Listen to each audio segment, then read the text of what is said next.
Monarch Music Supervisor on how the country series uses classic covers and indie artists. How do we make it uniquely Monarch? That's the question music supervisor Amanda Krieg Thomas asks herself before getting to work on each episode of Fox's new drama series about a country music dynasty.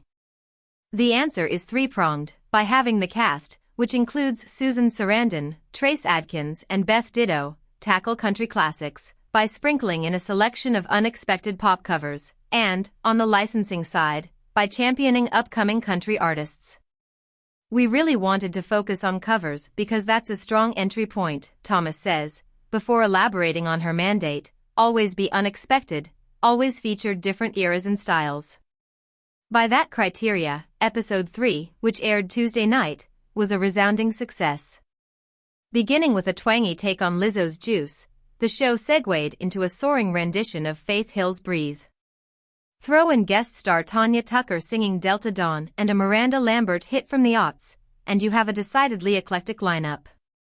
In every episode, we make sure that these different boxes are checked, Thomas says, and I really love Episode 3 because it runs the whole gamut. She's particularly proud of the Lizzo cover. It's a great way to kick off an episode because it's not what you expect from a country show, continues Thomas, who previously supervised music for music-led fare such as The Prom and Pose. Songs like Breathe and Delta Dawn then cover more familiar ground, albeit from very different eras. Delta Dawn came out in the 70s, Kerosene by Miranda Lambert is more recent, and there's even a cover of Always on My Mind by Willie Nelson, Thomas lists. So purely in the covers alone, you have a lot of different eras of country music represented, plus Juice, which is really new and not country at all. But we made a country version of it that I think is really memorable and really Monarch. The pure syncs on Episode 3, titled Show Them Who You Are, Baby, are every bit as diverse. On the source side, you have the band Perry and Gretchen Wilson as well as a bunch of indie artists, she says. Again, it's a great mix of songs. There are classics to rediscover, current hits, and artists that you may have never heard of, but will add to your playlist after the show. Thomas refers to this as the discovery element, which is another guiding tenet of Monarch.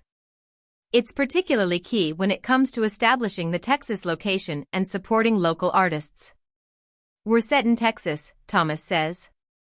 We never exclude a great song because the artist isn't from Texas, but we really tried to find opportunities for emerging artists from Texas wherever we could. Among the indie artists whose music is being incorporated into the show are Sugar and the Hi-Lows, Across the Wide and Sean Wiggins. Unsurprisingly, country labels were only too happy to take part in the show.